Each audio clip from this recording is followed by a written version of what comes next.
nama jabaa Heenok jedhamu wajjin hojjetanii saniifuu hanqinni jiru yoo jiraate hanqina faayinaansii waan sooftiiraan gartee itti sossoosan waan akkasuma gartee namni kun dhabeetii asirra taa'ee itti shaakala itti gartee wallee tana as keessa kompiitara keessaa guuruun akkasuma meeshaa muuziqaa kiiboordii jedhamu kana keessaa wallee guuruun wanta muuziqaa guuruu jechuun hedduu nama dadhabsiisti yeroo sirraa gubdi saniifuu gaa'ilmi namaa kun gartee dirqama keessatti yeroo akkatti qajeelanii qaalama kana keessatti taa'ee as bilaashi naa dura geejjibamee wani yaadamu hin jiru. Kanarratti ammoo wal tumsinee yoo wajjinis deemne waan hedduu takka ni hojjennee yaadaa keessattuu waajjirri aadaa fi turizimii bulchiinsa magaalaa Maayaa isin ilaallatti akka nu cinaa dhaabbattan abdii qabnaa.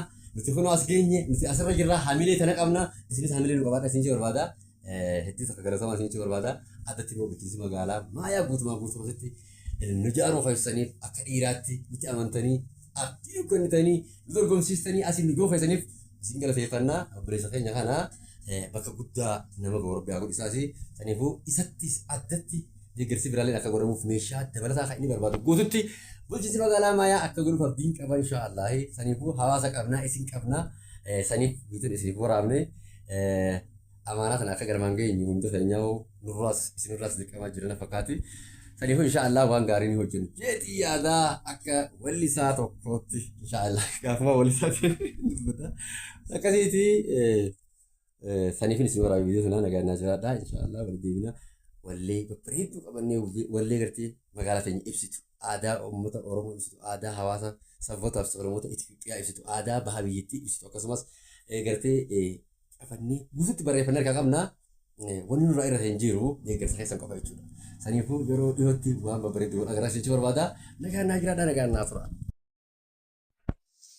Hayyee akkam jirtu kabajamtoota hordoftoota fayyaa keessattuu hordoftoota jaalattoota aartii muuziqaa afaan Oromoo keessattuu hedduu takka akka wal eenyus keessattuu akka magaalaa Maayaatti akka waan nurraa eedan abdii qabna ni beeynaa fi duuba kanuma sababeeffachuudhaan nutis asuma miseensuma keenya saayibuma keenya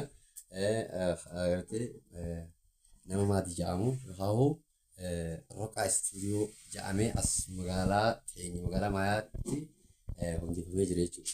Istuudiyoon tun waan hunda of keessaa qabdi. Baay'ee akkana maayikii irraa kaasee saawundi riikardiidhaan miiksaraan meeshaaleen wanni hafe ni jedhamee yaadamu akka gitaaraatti wanni hundi guutuudha. Kanaaf duuba nuti hojjechuuf qophiidha. Sanuu gaaggizee kanatti xiqqishoo paawarsi barbaachisaa jechuun silaa ilma namaarra dhiibbaa eeguu baatu garuu walitti nusu takka ni jirti. Namu karaa danda'uun kun karaa yaadaatiin kun gartee karaa silaa barbaachisu hundaanuu wal deeggaraa habarnootaan jiru jira agartee qabeenyaas deeggaruu jira deeggarsi hawaasa irraa salleefu dirqama nama eegamu.